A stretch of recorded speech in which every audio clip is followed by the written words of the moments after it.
2021 চনৰ বিধানসভা নিৰ্বাচনৰ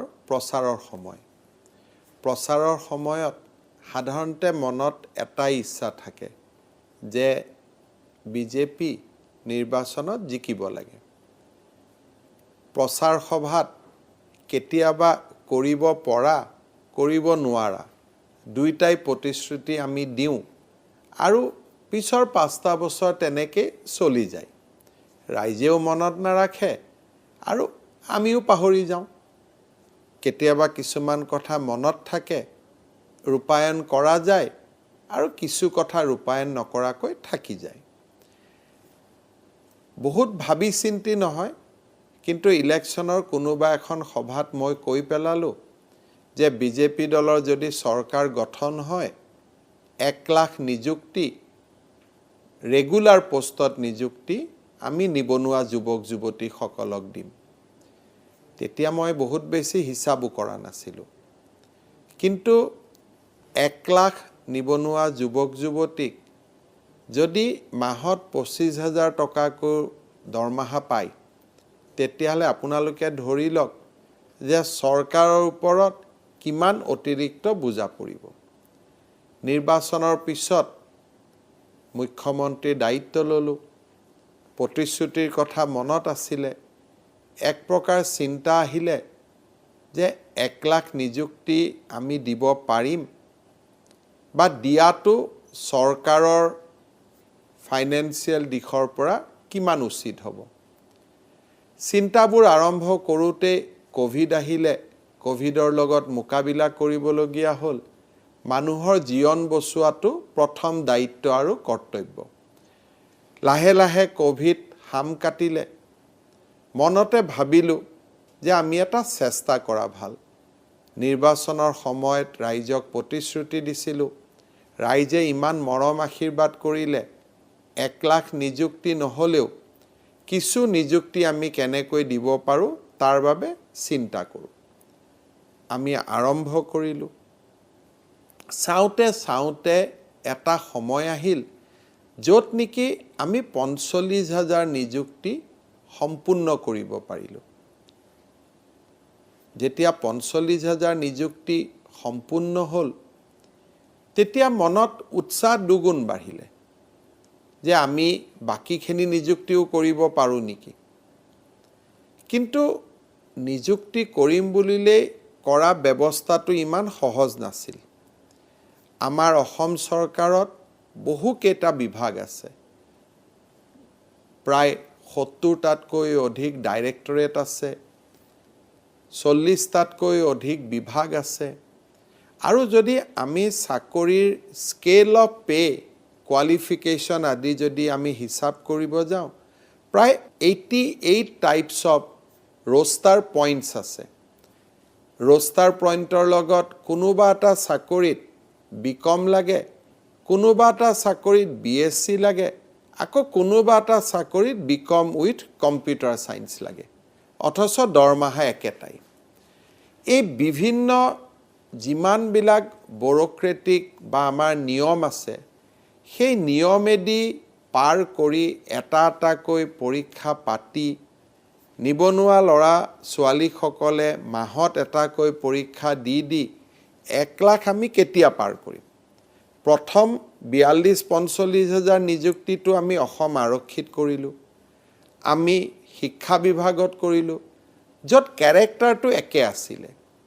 কিন্তু যেতিয়া আন নিযুক্তিবিলাক আমি কৰিব যাওঁ, তেতিয়াহ'লে আমি দেখিলোঁ যে ধৰি লওক ফ্লাড কণ্ট্ৰল ডিপাৰ্টমেণ্টত 2000 পোষ্ট খালী আছে। কিন্তু এই 2000 পোষ্ট নিযুক্তি দিয়া ব্যক্তি এজন নহয়, অসমত থকা 67জন এক্সিকিউটিভ ইঞ্জিনিয়াৰে তাক নিযুক্তি দিব। আৰু এই পোষ্টবিলাকো পে স্কেল অনুযায়ী বিভিন্ন। আমি মন্থন কৰিলোঁ কি কৰা যায়। বিধানসভালৈ গ'লোঁ। বিধানসভাত আমি এখন আইন প্ৰণয়ন কৰিলোঁ যে আমি এটা ৰিক্ৰুটমেণ্ট কমিশ্যন কৰিম।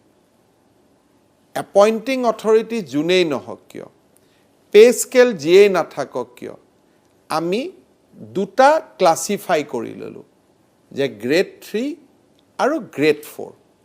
শিক্ষা বিভাগৰ নিযুক্তিৰ এটা প্ৰক্ৰিয়া মই শিক্ষামন্ত্ৰী থাকোঁতে ঠিক কৰি আহিছিলোঁ পুলিচৰ নিযুক্তি প্ৰক্ৰিয়াও আমি এটা পৰ্যায়লৈ লৈ গৈছিলোঁ কাৰণ তাত দৰমহা এপইণ্টিং অথৰিটিত ইমান ভেৰাইটিজ নাছিলে কিন্তু চৰকাৰৰ আন চাকৰিবিলাক নিযুক্তিৰ সমস্যা সমাধানৰ বাবে ৰিক্ৰুটমেণ্ট কমিশ্যনৰ বাহিৰে আমি কোনো বিকল্প দেখা নাছিলোঁ গ্ৰেড 3 আৰু গ্ৰেড 4 দুটা আমি ৰিক্ৰুটমেণ্ট কমিশ্যন বিধানসভাত আইনৰ জৰিয়তে বনালোঁ ৰাজ্যপালৰ অনুমোদন ল'লোঁ তাৰ পিছত আমি ৰিক্ৰুটমেণ্ট ৰুলছ বনালোঁ কাৰণ আইন থাকিলেই নহ'ব আইনৰ বিধি থাকিব লাগিব সেবাৰ লগত আলাপ আলোচনা কৰিলোঁ যে প্ৰায় 10-12 লাখ ল'ৰা ছোৱালী আবেদন কৰিব আমি আবেদন পত্ৰবিলাক লোৱাৰ ব্যৱস্থা কৰিব পাৰিম নে নাই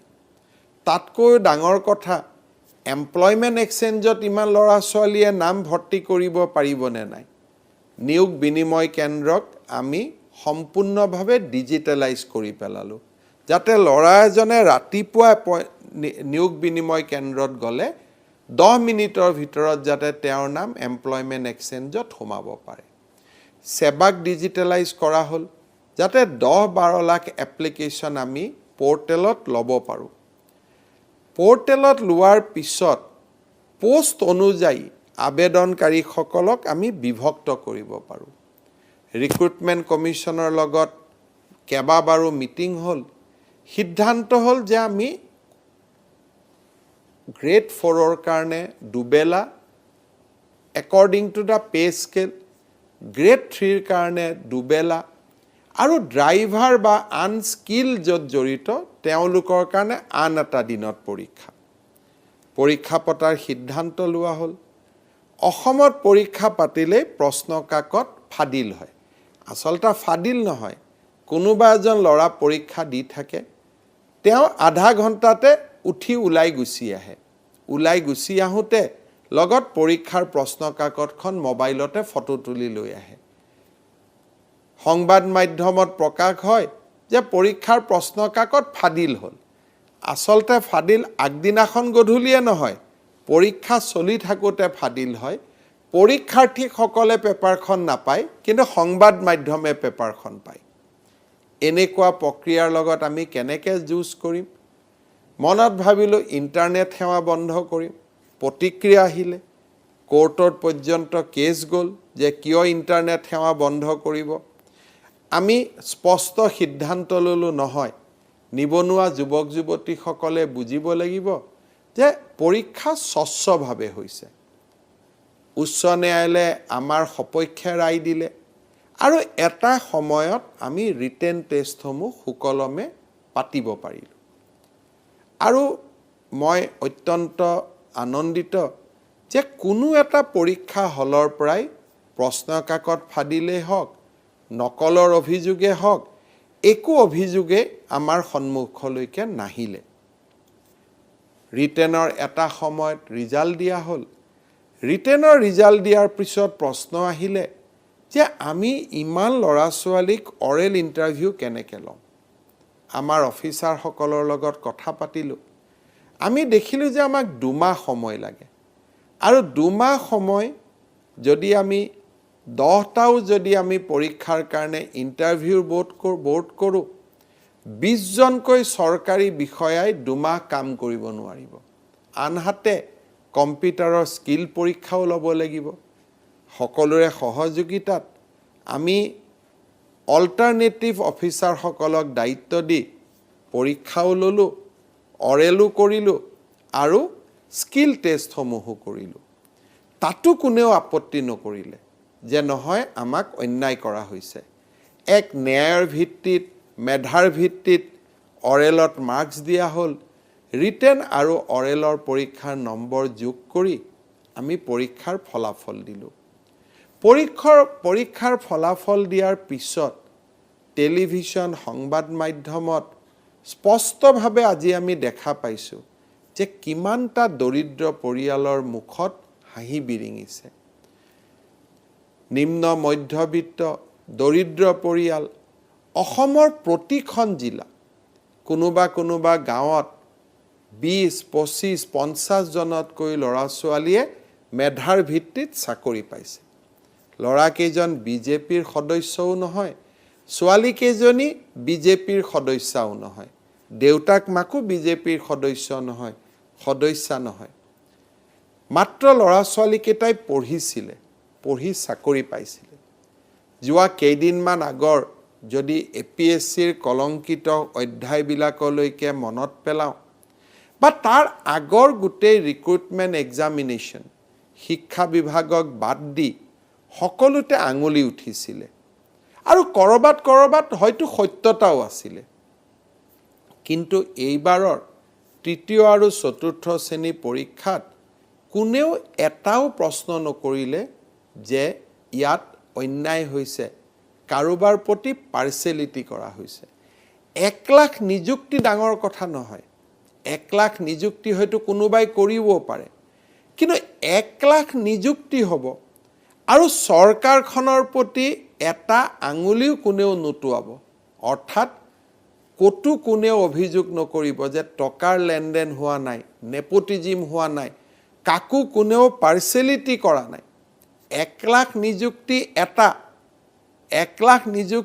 এটা বিষয়, কিন্তু 1 লাখ নিযুক্তিয়ে মেধাৰ ভিত্তিত হোৱাটো সি আৰু তাতকৈ ডাঙৰ বিষয়। চাওঁতে আজিৰ দিনটো আহি পৰিলে। আজিৰ দিনটোত এই 44,700 ল'ৰা ছোৱালীক আমি নিযুক্তি দিম। আগতে মই কৈ অহাৰ দৰে সমসংখ্যক প্ৰাৰ্থীক আমি আগতেও নিযুক্তি দিলোঁ। প্ৰথম নিযুক্তিটোতো কোনেও প্ৰশ্ন উঠোৱা নাছিল, দ্বিতীয় নিযুক্তিটো কোনেও প্ৰশ্ন উঠোৱা নাই। আৰু দৰিদ্ৰ পৰিয়ালৰ সন্তানসকলৰ মুখত বিৰিঙা হাঁহিৰ আনন্দ আজি প্ৰতিজন অসমবাসীয়ে মৰ্মে অনুভৱ কৰিছে। সকলোৱে কৰবাত যেন প্ৰাপ্তিৰ আনন্দ অনুভৱ কৰিছে। আনৰ ল'ৰা ছোৱালীৰ ঘৰত চাকৰি হৈছে, কিন্তু আনন্দ আৰু উৎসাহ প্ৰতিজন অসমবাসীৰ ঘৰে ঘৰে হৈছে, প্ৰতিগৰাকী অসমবাসীৰ ঘৰে ঘৰে হৈছে। তেনে এক অভূতপূৰ্ব দিন আজি আমি দেখা পাম। সন্ধিয়া 4 বজাত এই নিযুক্তি প্ৰক্ৰিয়াৰ বা নিযুক্তি পত্ৰ বিতৰণৰ ব্যৱস্থাৰ কাম আমি সম্পূৰ্ণ কৰিম আৰু 1 লাখ নিযুক্তিৰ বাবে বাকী থকা 12-14 হাজাৰ নিযুক্তিৰ প্ৰক্ৰিয়াও আমি জুলাই মাহত আৰম্ভ কৰিম। এই বছৰৰ ভিতৰত 1 লাখ পাৰ হৈ যাব। কিন্তু এতিয়া মোৰ মনত বিশ্বাস আছে যে 1 লাখ নিযুক্তিতে আমি থমকি নৰওঁ, নিযুক্তি আৰু হ'ব। কাৰণ মেধাৰ ভিত্তিত নিযুক্তি হোৱাৰ যিটো পৰিৱেশ, সেই পৰিৱেশটোক আমি ধৰি ৰাখিব লাগিব।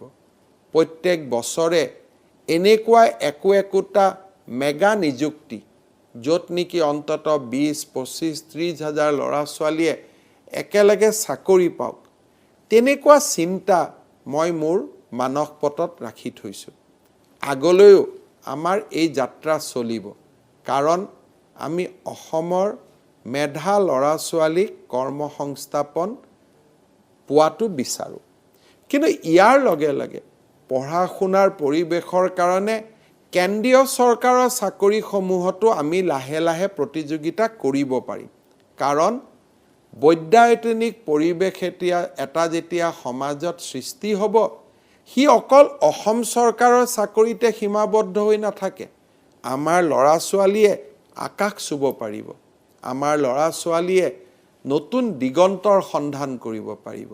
চাকৰি বিচৰা প্ৰাৰ্থীসকলে নিজে এণ্টাৰপ্ৰেনিয়ৰ হ'ব পাৰিব, 10 জনক চাকৰি দিব পাৰিব আৰু ভাৰতৰ বিভিন্ন প্ৰতিযোগিতামূলক পৰীক্ষাতো উত্তীৰ্ণ হ'ব পাৰিব।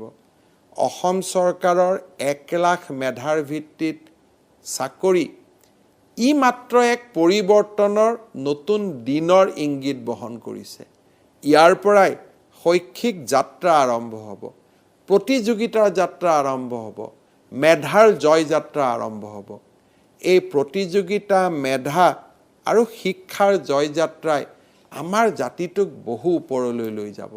আজিৰ দিনটোত তেনে এক আত্মবিশ্বাসেৰে মোৰ অন্তৰ পৰিপূৰ্ণ হৈ আছে আৰু তেনে এক আত্মবিশ্বাস সন্মুখত ৰাখিয়ে মই আজিৰ এই সমগ্ৰ নিযুক্তি প্ৰক্ৰিয়াৰ লগত জড়িত বিশেষকৈ মোৰ লগত আমাৰ অসম চৰকাৰৰ বিষয়া কৰ্মচাৰী আমাৰ লগত জড়িত সকলো যিসকলে এই সমস্ত নিযুক্তিৰ প্ৰক্ৰিয়াটোক পিছৰ ফালৰ পৰা থাকি সমৰ্থন দিলে সকলোকে মই আজিৰ দিনটোত ধন্যবাদ জনাইছোঁ। অলপ অসুবিধা হ'ব চৰকাৰ চলোৱাত যেতিয়া প্ৰত্যেক মাহত 400 কোটি টকা অতিৰিক্ত দৰমহাৰ বোজা চৰকাৰৰ মূৰত পৰিব অলপ অসুবিধাও হ'ব কিন্তু এই অসুবিধাবিলাকৰ বাধা অতিক্ৰম কৰি আমি আমাৰ ৰাজ্যখনক আগুৱাই লৈ যাম। আজিৰ এই দিনটোত নিযুক্তি পত্ৰ ল'বলৈ অহা মই সকলোকে ধন্যবাদ জনাইছোঁ আৰু অভিনন্দন জনাইছোঁ। প্ৰতিগৰাকী পিতৃ মাতৃক সুযোগ্য সন্তানৰ পিতৃ মাতৃক মই পুনৰ এবাৰ ধন্যবাদ আৰু অভিনন্দন জনাইছোঁ। আজিৰ দিনটোৰ এই সমাৱেশ আজিৰ দিনটোৰে আনন্দ আমাৰ জাতীয় জীৱনৰ এক পৰিৱৰ্তন আৰু বিকাশৰ সৌধ নিৰ্মাণ কৰক তাকে কামনা কৰিম। বহুত